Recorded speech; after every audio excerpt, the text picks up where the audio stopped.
अस्सलाम वालेकुम नाज़रीन, नाज़र न्यूज में आपका इस्तकबाल है। चलिए जानते हैं आज की खबर।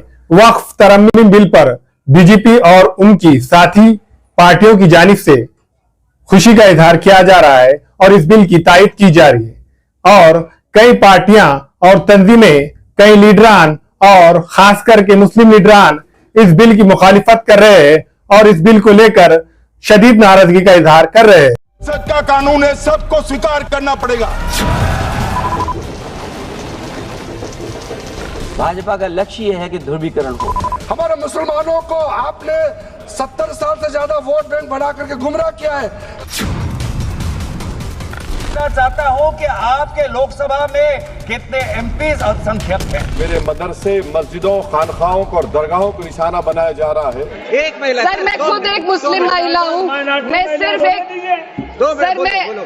माइनॉरिटी महिला हूँ। इस सदन में हम सिर्फ 2 महिलाएं हैं और उस नाते से मैं ये बात कहना चाहती हूँ कि इस बिल के माध्यम से मुस्लिम महिलाओं को कुछ नहीं मिल रहा है। ये हमें कुछ नहीं देना चाहते, सिर्फ टोकनिज्म हमारे नाम पर बनाकर एक नैरेटिव मीडिया में चलाना चाहते हैं। तो इसी तरह आज वंचित बहुजन आघाड़ी के रियासती तर्जुमान फारूक अहमद ने वक्फ तरमीम बिल को लेकर शदीद नाराजगी का इजहार किया।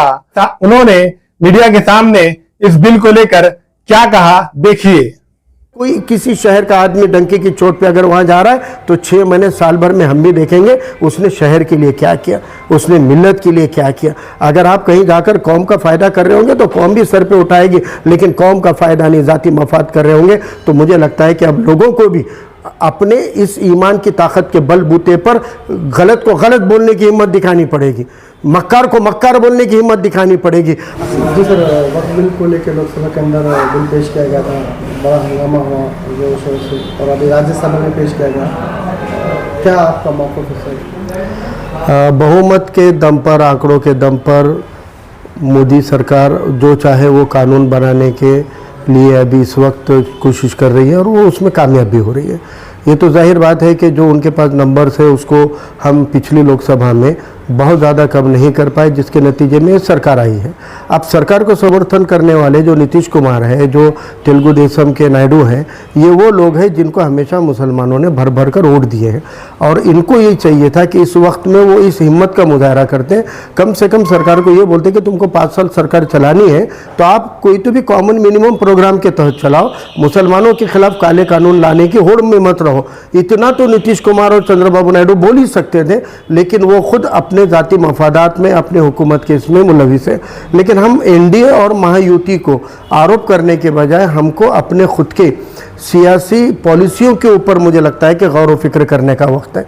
हम लंबे समय से बोलते आ रहे हैं कि ये सारी चीज़ें हमारी सियासी शिकस्त होती है, यह हमारी समाजी या दीनी शिकस्त नहीं है, ये सियासी शिकस्त है। जो सियासत को 1980 के बाद से लेकर अब तक हम लोग उसकी पॉलिसी के ऊपर काम नहीं कर पाए, या जो पॉलिसी से काम किए, बीजेपी को डर के वोट करने की जो हमारी पॉलिसी रही है, जो आज तक बरकरार है कि सिर्फ बीजेपी को हराना है बोलकर वोट दे, लेकिन अपने लिए, अपने नए दोस्त बनाने के लिए, नई ताकत से जुड़ने के लिए, नई कौमों से जुड़ने के लिए हमने कभी सियासी पॉलिसी नहीं बनाई। ये उसका हमारे को एक सज़ा है कि आज हम एक एक चीज़ को गंवाते जा रहे हैं। और इस कानून के अंदर 2-3 जो अहम काले क्लॉज हैं वो बहुत ही डरावने हैं कि इसमें सबसे पहली बात तो कलेक्टर को दिया गया गैर ज़रूरी इख्तियार, वक्फ बाय यूज़र का जो क्लियर डेफिनेशन नहीं है, और वक्फ के वाला आदमी को अपने मुसलमान होने का सबूत देना पड़ेगा, 5 साल से वो प्रैक्टिसिंग मुसलमान है।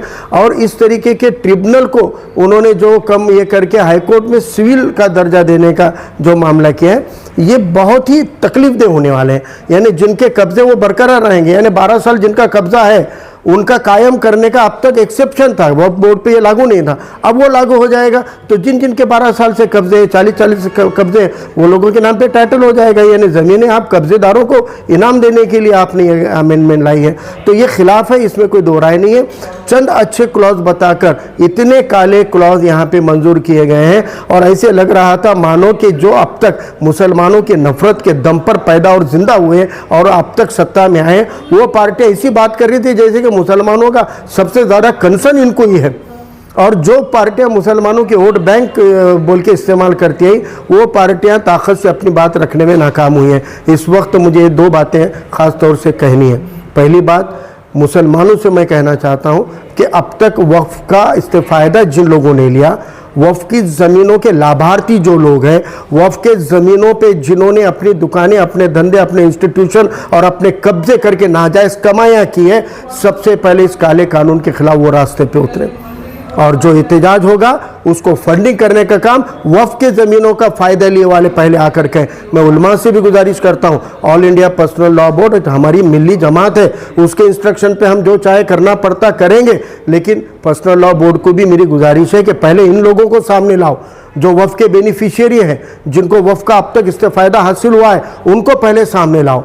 अब तक जितने उलेमा इकराम ने जितनी सियासी पार्टियों को तायद की है अब तक के 40 साल के तारीख में, उन पार्टियों के लोगों को आगे लाओ, उनको बोलो कि हमने आपको तायद किए थे, अब आपको अपने पार्टी के साथ इसके खिलाफ रास्ते पे उतर के एहतजाज करना पड़ेगा। क्योंकि मुसलमानों ने शाहबानों के वक्त में इस्लाम खतरे में है का नारा लगाकर जो एहतजाज किया था, चंद महीनों तक भी वो पोटगी से नहीं बच पाया। आज मुसलमानों को पोटगी लागू होती है। जो NRC CA के खिलाफ में हमने एहतजाज किए, अंधा बनकर एहतजाज किए, वो उसको हम लागू होने से नहीं रोक पाए। 2 साल पहले वो लागू हो चुका है।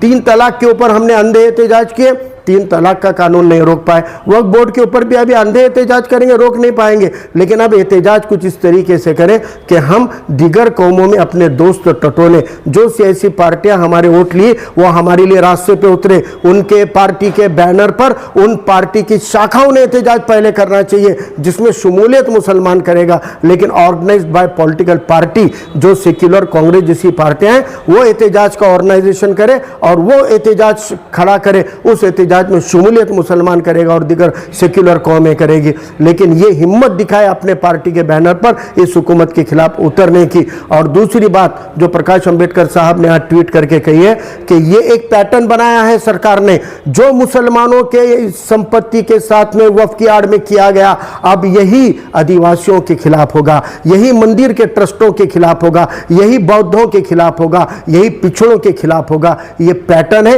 ये अकेले मुसलमानों के खिलाफ नहीं है। यही पैटर्न से अब दिगर समाज की, धर्म जाति की, मजहब की संपत्तियों को हड़पने के लिए ये सरकारें ऐसे ही कानून में अमेंडमेंट करेगी और कहेगी कि हमने मुसलमानों के साथ जो किया, हम कहां गैर बराबरी कर रहे हैं, वक्फ में क्या वही इधर कर रहे हैं। अगर वक्फ के तहत वक्फ बोर्ड के अंदर 2 गैर मुस्लिम लेंगे तो हम पहले से बोलते आए हैं, मैंने कम से कम 2 साल पहले से ये चीज कही है कि फिर अगर आप ऐसा करते हैं तो शिरडी और तिरुपति के अंदर मुसलमानों की और सिखों की नुमाइंदगी देना चाहोगे, वहां पर ईसाइयों की और बौद्धों की नुमाइंदगी देना चाहोगे? अगर नहीं दे सकते हो तो मुसलमानों के वक्फ बोर्ड में हिंदू क्यों लेना चाहिए? और आप इसके लिए क्लॉज बनाओ कि 2 गैर मुस्लिम लेना है ना, तो ये तो भी क्लॉज बनाओ कि वो 2 गैर मुस्लिम ईसाइयों में से रहेंगे, सिखों में से रहेंगे, माइनॉरिटीज में से रहेंगे। तो फिर माइनॉरिटी का तो भी समझ में आएगा, फिर उनके भी माइनॉरिटी के संस्थानों में दिगर माइनॉरिटी को लेने की भी शर्त डाली जा सकती है। वो तो भी वर्ग आधारित होगा, क्लास के आधारित होगा, कास्ट और रिलीजन के आधार पर नहीं होगा। वो माइनॉरिटी क्लास का इंटरनल मामला तो बन जाएगा कि उनको एक दूसरे के कमेटियों के ऊपर रखो। कोई सिख भाई मुसलमान और ईसाई को गुरुद्वारा प्रबंधन में विरोध नहीं करेगा। फिर अगर कोई सिख को हम वक्फ के अंदर ले रहे हैं, किसी सिख को अगर एक आधे ईसाई के बहुत बड़े ट्रस्ट में ले रहे हैं तो सिख भाई भी वेलकम करेगा। लेकिन अगर आप ये नहीं कर सकते हैं तो एक दूसरे के नहीं, तो हर एक को अपने अपने धर्म संस्था संपत्ति के अधिकार जो संविधान ने दिए उनको साबित रखना होगा। और मैं फिर से एक बार दोहराना चाहता हूं, जिन लोगों ने वक्फ का अब तक इस्तेफायदा लिए हैं, बेनिफिट फायदा लिया है, वो लोग आगे आए, वो लोग आंदोलन को ताकत देने का काम करें, वो लोग टेंट और तंबू और कुर्सियों का इंतजाम करें, वो लोग माशी तौर पर एहतजाज को मदद करें। क्योंकि अब तक इन 70 सालों से वक्फ का फायदा जिन्होंने लिया है, वक्फ की जमीनों पे जिन्होंने अपने अपने कब्जे कर कर कमाया किए, वो लोग सामने आए। और इंशाल्लाह उम्मीद करता हूं कि उलमा भी इसमें पहल करके उन लोगों को आगे लाएंगे और फिर उसके बाद में समाजी सियासी लोग भी इसमें आएंगे। लेकिन एक गरीब मजदूर मुसलमान अपनी रोजी डुबाकर इस एहतजाज में शामिल नहीं होगा।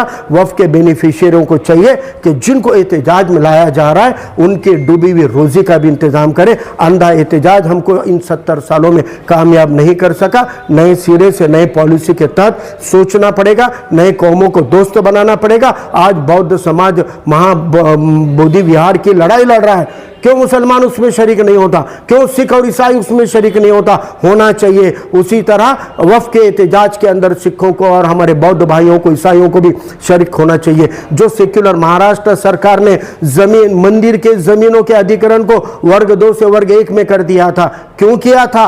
बेच के खाने के लिए किया था। इसी महाराष्ट्र में एकनाथ शिंदे की सरकार ने, यही महायुति की सरकार ने यह विधानसभा के पहले मंदिरों के जमीन को वर्ग 2 से वर्ग 1 में किया। क्यों किया? मंदिरों की जमीनें हड़प करने के लिए किया। हिंदू भाइयों को बड़ी खुशी हो रही है कि वक्फ में कुछ तो हो रहा है, कुछ नहीं हो रहा है। वक्फ बोर्ड रद्द करना ये किसी के बस की बात नहीं है। मोदी तो छोड़ो, मोहन भागवत के बस की बात नहीं है। वक्फ बोर्ड रद्द नहीं कर सकते, वक्फ का कानून रद्द नहीं कर सकते। ये सदियों से चला आ रहा कानून है, अंग्रेजों के दौर में भी कायम था, आजादी के पहले भी कायम था, आजादी के बाद भी कायम है। ये कोई कांग्रेस ने लाया हुआ कानून नहीं है, ये नेचुरल जस्टिस का है कि हर मजहब के दीन दान पुण्य की वाली संपत्ति पे उस मजहब का अधिकार होता है। इसलिए अगर किसी को लगता होगा कि वक्फ बोर्ड रद्द हो जाएगा या वक्फ बोर्ड की कानून रद्द हो जाएंगे, ये नहीं हो सकता। आप इसमें तरमीम या अमेंडमेंट करके डकैती का प्लान तो कर सकते हो, लेकिन ये डकैती फिर भी मुमकिन नहीं है। अगर कलेक्टर के अधिकार मिल भी गए और ये कानून अगर रद्द नहीं भी हुआ तो किसी भी कलेक्टर को गैर कानूनन काम करने देना या नहीं करने देना यह आवाम पे होता है। अगर संविधान पसंद, हक पसंद सब समाज के लोग खड़े होंगे, किसी जिले के कलेक्टर की मजाल नहीं होगी गैर कानूनन काम करने के। इसलिए हमको लगता है कि कानून बनने से अगर हम नहीं रोक पाए तो इस कानून को पीछे लेने के लिए सभी धर्म, जाति, मजहब के लोगों को साथ लेना पड़ेगा। बौद्ध समाज, सिख समाज, मुसलमानों तीनों के ऊपर नांदेड़ के गुरुद्वारा बोर्ड के अंदर यही अमेंडमेंट की थी 6 साल पहले फडणवीस की सरकार ने 2014 से 19 के बीच में। तब उस अमेंडमेंट के अंदर भी नांदेड़ के दक्षिणी सिखों के अधिकारों को छीनकर महाराष्ट्र के और देश के कोई भी सिख को वहां पे करने की और गवर्नमेंट के नुमाइंदे बढ़ाने का यही गेम खेला था उन्होंने। तब सिखों ने विरोध किया। आज बौद्ध भाई अपने बोधि महाविहार की लड़ाई लड़ रहे हैं, आज मुसलमान वफ़ की लड़ाई लड़ रहे हैं। अपनी अपनी लड़ाइयां लड़ते हुए एक दूसरे की लड़ाई लड़ेंगे तो ताकत भी बनेंगे, और जब एक साथ रास्ते पे उतरेंगे तो हुकूमतों को कदमों पे झुकाना हमको आसान हो जाएगा। कौन कहता है कि आसमान में सुराख नहीं होता? एक पत्थर तो तबीयत से उछालो यारो। सर, तहरीक औकाफ के जरिए आपने वक्त बिल को लेकर आवाज़ भी उठाई थी, आप तहरीक औकाफ से जुड़े हुए भी है, इसको लेकर आप क्या कहना चाहते हैं? देखिए, हमने औकाफ के मामला, क्योंकि तहरीक औकाफ कमेटी में वाबस्ता रहने से हमने औकाफ के एक वफ़ के खिलाफ ये कानून आ रहा है उसके खिलाफ बेदारी की पहल यहाँ नांदेड़ में ज़रूर की थी, कई महीने पहले की थी। और तब हमने कहा था कि जितने भी मस्जिद के इमाम हैं वो भी अपने अपने रजिस्ट्रेशन करें, उसके फॉर्म का फॉर्मेट भी हमने दिया था। और उस वक्त हमने कहा था कि इस एहतजाज को और मज़ीद आगे बढ़ाने के लिए मिली तंजीमों को भी आगे आना चाहिए। अफसोस यही है कि इतने महीने पहले अलर्ट करने के बाद भी कोई ऐसी तहरीक सामने नहीं आ पाई, कोई कोशिशें नहीं हुई। अगर ये हो जाती तो शायद ये कानून आने से पहले एहतजाज बुलंद हो जाते और हमको दिगर मजहब के लोगों के अंदर जाकर ये बात बतानी पड़ेगी कि देखो ये हमारे मजहब का ही मामला नहीं है, ये तो संविधान के इख्तियार को ख़त्म कर रहे हैं। अगर ऐसे वो एक एक मजहब के संविधानिक अधिकारों को ख़त्म करेंगे तो संविधान को ख़त्म करना अलग से क्या होगा? संविधान के जो हकूक है उसको खत्म करना माने संविधान को खत्म करना। यानी मैं समझता हूं कि आज बीजेपी ने संविधान के चंद पन्नों को आग लगाने का काम किया है, चंद हकूकों को आग लगाने का काम किया है, चंद अधिकारों को जलाकर राख करने का काम किया है। तो ये लड़ाई संविधान प्रेमियों की लड़ाई है, अकेले मुसलमानों की भी नहीं है। क्योंकि जो मुसलमानों के साथ हो रहा है वही बौद्ध के साथ हो रहा है, महाविहार में, बौद्ध गया के अंदर, वही नांदेड़ दक्कन के गुरुद्वारे के सिखों के साथ भी हो रहा है। यही अब सबके साथ होगा। महाराष्ट्र के मंदिर की जमीनों को बेचने का साजिश फडणवीस की और एकनाथ शिंदे की सरकार ने की है पिछले, इसमें वर्ग 2 से वर्ग 1 किया, क्लियर कट है। ये सब मजहबों को एक एक से नंबर पे लेंगे। लेकिन एक शायर ने कहा है, मेरे कत्ल पर तुम भी चुप हो, मेरा नंबर अब आया। तुम्हारे कत्ल पर मैं भी चुप था, मेरा नंबर अब आया। मेरे कत्ल पर तुम भी चुप हो, अगला नंबर आपका है। इसलिए आज हमको सब मजलूमीन को एक जगह आने की ज़रूरत है। सर, बहुत सारी पार्टियां अपने आप को सेकुलरिज्म बोलकर ऐसा पेश कर रही थी और भर रहा है कि बहुत सारे मुसलमान उसमें ज्वाइन भी हो रहे थे, लेकिन वक्फ बिल के मौके पर उनका खुद मौक़िफ़ नज़र आया कि वो तायद करते नजर आए। ऐसे में मुसलमान किधर जाए? देखिए, मुझे क्या लगता है कि कोई भी कौम, मैं पहले से बोलता आया हूँ कि कोई भी समाज किसी एक पार्टी की वोट बैंक नहीं हो सकती, नहीं होनी चाहिए। ये गलत है कि हम किसी एक पार्टी की अंधी वोट बैंक बन जाते हैं।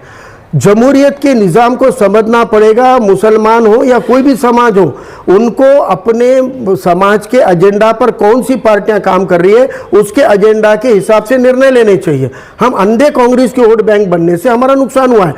कुछ फर्क नहीं पड़ता, चंद मुसलमान ये पार्टी में, वो पार्टी में, ये पार्टी में गए। एक उसूल बनाओ, जितने बीजेपी के मुखालिफ है वो पार्टियों को हम दोस्त बनाएंगे, लेकिन उन पार्टियों को बीजेपी में हराने की ताकत भी हमको देनी पड़ेगी।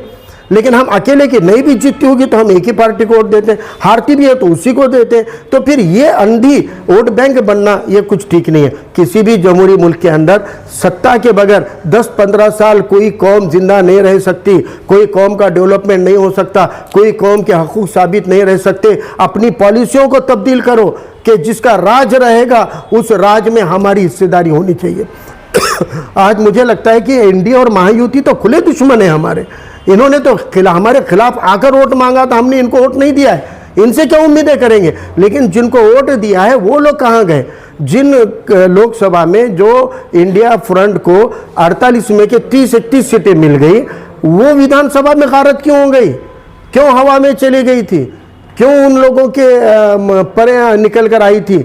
क्यों वो अपनी अपनी खुद की वही मैंडेट को कायम नहीं रख सकी? क्यों घमंड में आ गई थी? क्यों आपस के अंदर इख्तिलाफात और सीटों के बंटवारे को लेकर झगड़ा किया? क्यों नांदेड़ दक्षिण के अंदर एक ही महाविकास आघाड़ी 2-2 कैंडिडेट खड़ी करती है? ये सब सवालों पे हम कभी क्यों इग्नोर करते हैं, क्यों नजरअंदाज कर रहे हैं? लाओ उनको कटघरे में पूछो उनको सवाल। आप उनको आपने तायद दी ना, उनको आपने सपोर्ट दिया ना, वहां पर एक गट्टा वोट दिया। उन लोगों के ऊपर मुझे लगता है कि पहले सवाल उठाने की जरूरत है, बाद में वो तो हमारे खिलाफ ही है, वो तो खिलाफ ही है। इसलिए सवाल यहाँ पे उठता है उस हम्बरडे को जिसने 60,000 और 30,000 मुसलमानों के, तकरीबन 10-12 हज़ार हमारे एससी भाइयों के और चंद हिंदू ओबीसी और सेक्युलर हिंदुओं के 60,000 वोट लिए थे महायुति के खिलाफ जाकर।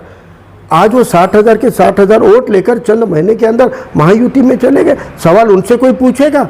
नहीं पूछेगा। क्यों नहीं पूछते उनसे सवाल? क्या इनका डर और खौफ है? क्यों नहीं पूछते उसको कि बता तू 60,000 वोट लिया था और सेक्युलर के नाम से वोट लिया था, दिगर कैंडिडेटों को गिराकर उनको हराकर हमने तुमको 30,000 मुसलमानों ने वोट किया था। वो 30,000 मुसलमानों के पाकीज़ा वोटों को कहाँ ले जाकर डाल दिया उसने फिर? तो ये सवाल उनसे कोई पूछेगा कि नहीं पूछेगा? दिगर लोग गए होंगे अपने अपने जाति इसके लिए। लेकिन मेरा एक कहना है, मुसलमानों से, पिछड़े तबकात से अपने फ़ायदे की राजनीति करो, जाति नहीं, मिली फ़ायदे की करो, मुल्क के फ़ायदे की करो। अगर कोई किसी शहर का आदमी डंके की चोट पे अगर वहाँ जा रहा है तो 6 महीने साल भर में हम भी देखेंगे उसने शहर के लिए क्या किया, उसने मिल्लत के लिए क्या किया। अगर आप कहीं जाकर कौम का फ़ायदा कर रहे होंगे तो कौम भी सर पे उठाएगी, लेकिन कौम का फ़ायदा नहीं, ज़ाती मफाद कर रहे होंगे तो मुझे लगता है कि अब लोगों को भी अपने इस ईमान की ताकत के बलबूते पर गलत को गलत बोलने की हिम्मत दिखानी पड़ेगी, मक्कार को मक्कार बोलने की हिम्मत दिखानी पड़ेगी। अगर नहीं करेंगे तो ये मान लो कि ये जो भी हमारे साथ हो रहा है, कहीं ये खुदा की कुदरत हमारे ऊपर जवाल तो नाफिज नहीं कर रही है, कहीं ये हमारे ईमान की कमी तो नहीं हो रही है कि हम गलत को गलत नहीं बोल रहे हैं, हक के साथ ताकत से नहीं खड़े रह रहे हैं, तो हमारे ऊपर जवाल आएगा। और अगर जवाल अल्लाह का है तो इसको कोई नहीं रोक सकता। अगर ये अल्लाह का कुदरत का जवाल होगा इसको कोई नहीं रोक सकता। हमको दुआओं के साथ अपने अमाल को टटोलना पड़ेगा कि अल्लाह ऐसा जवाल हम पे न लाए, उसके लिए हमको दिगर मजलूमों के साथ खड़ा होना ही पड़ेगा।